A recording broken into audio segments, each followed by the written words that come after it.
जय हिंद फ्रेंड्स। आज हमको रिफ्लेक्सिव प्रोनाउन पढ़ना है। रिफ्लेक्सिव प्रोनाउन का मतलब होता है निजवाचक सर्वनाम। ठीक, निज का मतलब होता है अपना, निज मीन्स अपना। ठीक, तो क्या मतलब है इसका? देखिए, जिस प्रोनाउन से यह प्रकट हो कि कार्य का प्रभाव कर्ता पर ही पड़ता हो, यानी कि कर्ता जो सेंटेंस में जो कर्ता रहेगा, उस सेंटेंस में जो कार्य हो रहा है उसका प्रभाव कर्ता पर ही पड़ेगा। ठीक, जैसे उसके बाद कह रहा है कि किसी और पर नहीं पड़ेगा, तो हो गया निजवाचक सर्वनाम, उसी को कहेंगे। ठीक, जिस प्रोनाउन से यह प्रकट हो, जिस प्रोनाउन से यह प्रकट हो कि उस वाक्य में जो कार्य किया जा रहा है उसका प्रभाव केवल और केवल कर्ता पर पड़ रहा है, ऐसे प्रोनाउन को हम क्या बोलते हैं? निजवाचक सर्वनाम या रिफ्लेक्सिव प्रोनाउन बोलते हैं।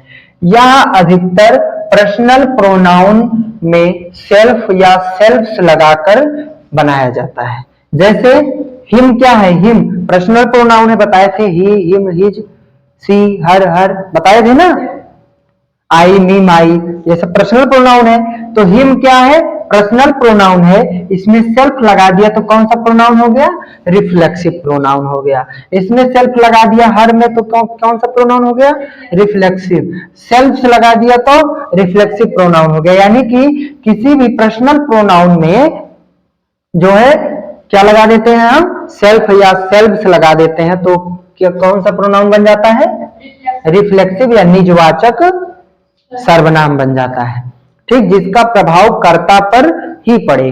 ठीक, जैसे उदाहरण में दिया है कैसे कर्ता पर प्रभाव पड़ता है। कह रहा है कि the student injured himself. Injured means होता है घायल होना। ठीक, चोटिल होना, घायल होना, अब चाहे शारीरिक रूप से हो या मानसिक रूप से हो। ठीक, तो इसमें हिमसेल्फ मतलब क्या होता है? खुद से, अपने से। हमने यहाँ पे बताया निज मतलब अपना, जिसका प्रभाव खुद पर पड़े यानी कर्ता पर ही पड़े। इसके नाम से ही पता चल जाता है। ठीक है, सारे प्रोनाउन का नाम जो है उसके कार्य के आधार पर ही रखा गया है, जैसा उसका कार्य है, तो इसका प्रभाव खुद पर यानी कर्ता पर ही पड़ता है इसमें।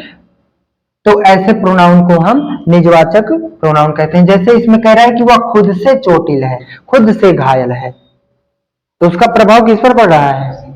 कर्ता पर ही पड़ रहा है ना। कर्ता के लिए ही ये हिमसेल्फ लगाया गया है, ये प्रोनाउन है आपका। तो इससे हमें पता चलता है कि इस कार्य का प्रभाव किस पर पड़ा है? स्टूडेंट पर पड़ा है। छात्र ही घायल हुआ है ना, तो घायल होने का प्रभाव किस पर पड़ा है? किससे पता चलता है? हिमसेल्फ से। तो हिमसेल्फ क्या है? प्रोनाउन है। जो इसी से पता चल रहा है कि कर्ता पर ही इस कार्य का प्रभाव पड़ रहा है, तो ऐसे प्रोनाउन को हम क्या कहते हैं? रिफ्लेक्सिव प्रोनाउन कहते हैं। ऐसे प्रोनाउन को रिफ्लेक्सिव प्रोनाउन कहते हैं। क्लियर है? ठीक, समझ में आ गया? आगे बढ़ा जाए। तो इस तरीके से ये आपका निजवाचक सर्वनाम हो जाता है। ठीक, आगे देखते हैं। ये पांचवा था आपका, इसके आगे छठा नंबर आएगा। इसके बाद इंफैटिक प्रोनाउन आता है। इंफैटिक प्रोनाउन को हिंदी में हम कहते हैं दृढ़तावाचक सर्वनाम। क्या कहते हैं? दृढ़तावाचक सर्वनाम कहते हैं। इस सर्वनाम का प्रयोग हम किसी बात पर बल देने के लिए करते हैं। किसके लिए करते हैं? किसी बात पर बल देने के लिए। ठीक है, ठीक, इसका प्रयोग हमेशा कहां पे किया जाता है?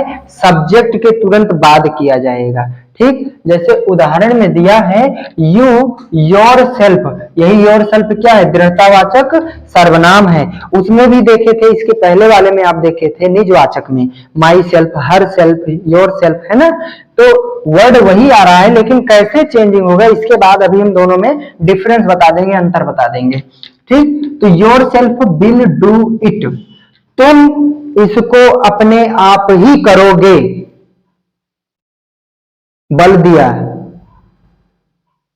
कि तुम इसको अपने आप ही करोगे। अपने आप बल दिया ना।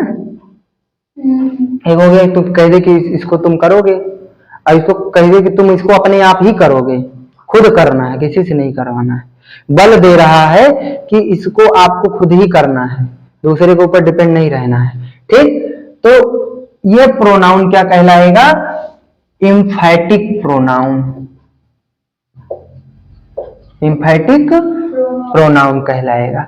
ठीक, दृढ़तावाचक सर्वनाम, इसका नाम ही दृढ़ता, दृढ़ माने क्या होता है? दृढ़ संकल्पी मतलब, हाँ ठीक, किसी चीज पर बल देना, उस पर जोर देना।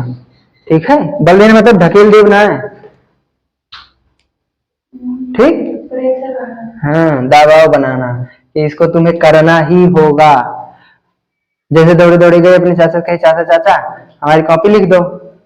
चाचा कहे चुप, इसको तुम्हें अपने आप ही लिखना है, मतलब हम तो नहीं लिखेंगे और किसी से भी नहीं लिखवाना, खुद ही लिखना है। तो वो जोर दे रहे हैं इस पर ना, बल दे रहे हैं, दबाव डाल रहे हैं, तो वही क्या हो जाएगा? एम्फैटिक प्रोनाउन हो जाएगा। ठीक, अब देख लेते हैं कि आप देखेंगे इसमें भी योर सेल्फ मिल रहा है, उसमें माई सेल्फ, ही सेल्फ, सब दोनों में कॉमन मिल रहा है। तो दोनों में अंतर क्या होगा, इसके बाद हम देख लेते हैं कि जो है निजवाचक में और दृढ़तावाचक सर्वनाम में, दोनों में क्या देखते हैं हम कि निजवाचक और दृढ़तावाचक सर्वनाम में क्या अंतर होता है। सबसे पहले आप देखिए, एम्फैटिक प्रोनाउन में यानी कि दृढ़तावाचक सर्वनाम में इसका प्रयोग जो है कर्ता के बाद किया जाता है। किसके बाद किया जाएगा? कर्ता के तुरंत बाद किया जाता है। ठीक, और रिफ्लेक्सिव प्रोनाउन यानी कि निजवाचक सर्वनाम का प्रयोग कहाँ करते हैं? हमेशा कर्म यानी कि ऑब्जेक्ट के बाद किया जाता है। अब यहाँ पे उदाहरण दिया गया आपका कि she herself will go there. अब इसमें हर सेल्फ क्या है? प्रोनाउन है। कौन सा प्रोनाउन है? तो यहां से देखिए आप, सब्जेक्ट के तुरंत बाद हुआ है। ठीक, इसके बाद हुआ है सब्जेक्ट के तुरंत बाद प्रयोग हुआ है प्रोनाउन का। तो इस प्रोनाउन का नाम क्या रखेंगे हम? यहाँ पे देखिए कौन सा सब्जेक्ट के बाद तुरंत प्रयोग होता है? एम्फैटिक। तो ये कौन सा हो जाएगा?